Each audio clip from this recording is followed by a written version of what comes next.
Sir, আপনি প্লেনের ভেতরে বিরিয়ানি খেতে পারেন না। বালের কথা কস। আমি যদি বিরিয়ানি খাইতে না পারি তাহলে তোর প্লেনে থেকে কি করবো? প্লেন বালের প্লেনেই থাকবো না। প্লেনের মধ্যে ওই মাইয়াটা বিরিয়ানি খাইতে দেয়নি, তাই লাভ দিছি। বিরিয়ানি আমি খাবোই, দেখি কে আটকায়। স্যার, প্লেনের বাইরেও আপনি বিরিয়ানি খেতে পারবেন না। এই মেয়ে, তুমি আমার বিরিয়ানির দিকে এত তাকাচ্ছ কেন? আমি এখন কোথায় যাব? প্লেনের ভাড়া দেন, নইলে আমি যেতে দেব না। আকাশে আবার কিসের প্লেনের ভাড়া? প্লেনটা আমার বাড়ির ওপর দিয়ে যাচ্ছে। ভাড়া লাগবে। চাচা, প্লেনে গরু নিয়ে উঠা যাবে না, গরু হেগে দিবে। আমরা হবিগঞ্জের মানুষ, আমাদের গরু শিক্ষিত। এই গরু, তোর পাসপোর্ট দেখাই।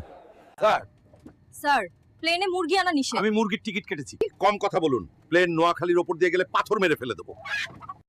আপনি হেগে দিছেন কেন? ধানের জমিতে হেগে হেগে অভ্যাস। এই টয়লেট তো ঘুপছি, ঢুকতেই পারি না, তাই ভাবলাম এইখানেই মাইরা দিই। সরি। এই পাইলট, তুমি আমার বাড়ির ওপর দিয়ে প্লেন চালিয়েছো, ভাড়া দাও, না হলে প্লেনটা দড়ি দিয়ে বেঁধে রাখবো। এই বুড়া, এটা তোমার বাড়ি না যে এমন করে পাতবে। শালির মেয়ে কি বলে? আমি সুগন্ধ ছড়াই।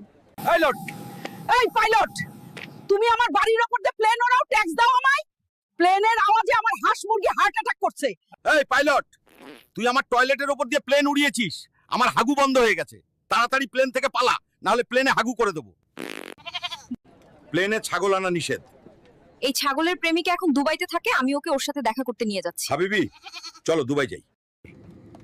মাছ নিয়ে প্লেনে উঠেছেন কেন? এটা তোমার জন্য এনেছি। লজ্জায় বলতে পারছি না, আমি তোমাকে ভালোবাসি। কি বলছেন মা? ওই পাবনা পাবনা পাবনা, আপা কই যাবেন? পাবনা যাব। আপা ওঠেন, ভাড়া কিন্তু 60 টাকা, কম দিলে